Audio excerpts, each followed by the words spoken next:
We want you to feel the power of your life experience. And the reason that we are taking such a dynamic, dramatic approach to it is because you have had such publicity about something that is causing so many of you to think in a negative way about something that matters to you so intensely. And we've been saying to you for a while that this is the time of awakening. And what the time of awakening means is it's a time of greater contrast, which means it's a time of launching more rockets, which means it's a time of more answering, which means it's a time of more energy flowing, which means it's a time when, if you line up with the energy that is creating worlds and the energy that is a vibrational match to who you are, you thrive in enormous ways. And if you don't thrive in big ways. That's why the rich are richer and the poor are poorer and the well are weller and the sick are sicker. And the middle ground is not as obvious as it once was, because the energy that creates worlds is moving faster than it ever has before, which means it behooves you to find ways to move in the direction of the energy. You don't have to keep up with the energy that creates worlds, but you better be moving in the direction of the energy that creates worlds. Otherwise, it's really hard on you. It's like you're driving down the freeway and you collide with an automobile that's moving the same way that you are. It's not as devastating as if you collide with an automobile that's coming from the other direction. When you get moving in the direction of the energy, you have a much more comfortable ride than when you're bucking the current. When you move against the current that you have been asking for and summoning and has been coming for all of this time, it doesn't work out very well for you. And the first signal that you're doing that is the emotion, the negative emotion that you feel.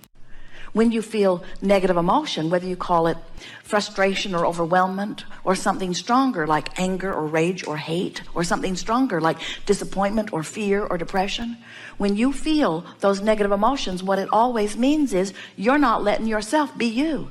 You're focused upon some aspect of contrast, and you've done it for way more than 17 seconds, so that you've got an activation within you that is not letting you go with the flow. And what happens is, the thing about not going with the flow is that the flow doesn't say, oh, they're not coming, let's wait. The flow keeps going because law of attraction is responding to the larger part of you. Jerry and Esther went whitewater rafting, and the man who was guiding their boat said, friends, this is not Disneyland. We cannot turn this river off.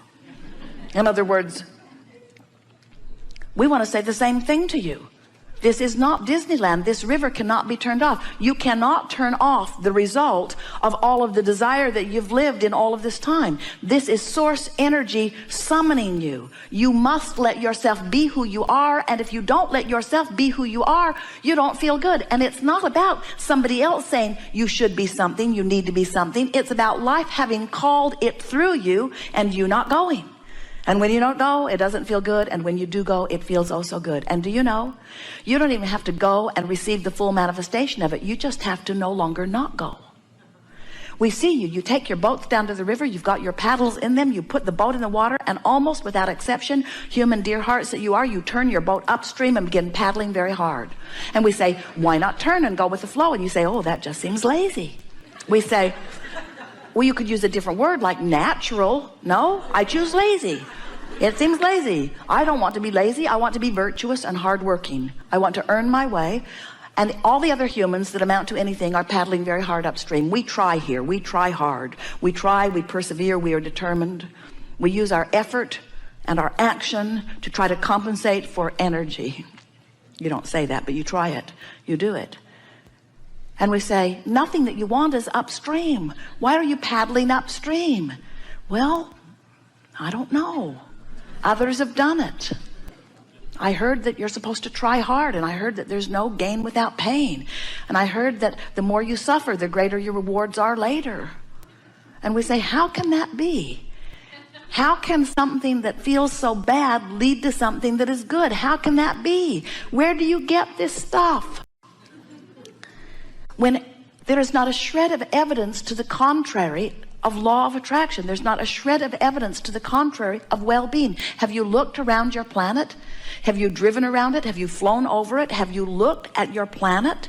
Do you see the enormous well-being in comparison with the pocket here and there of not well-being?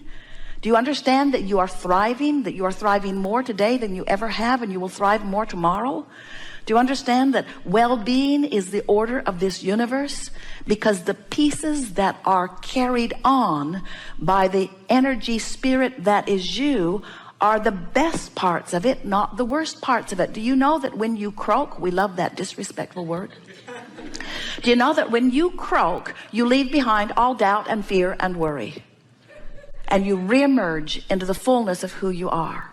And it is from that fresh place of knowing that you come again into this physical experience.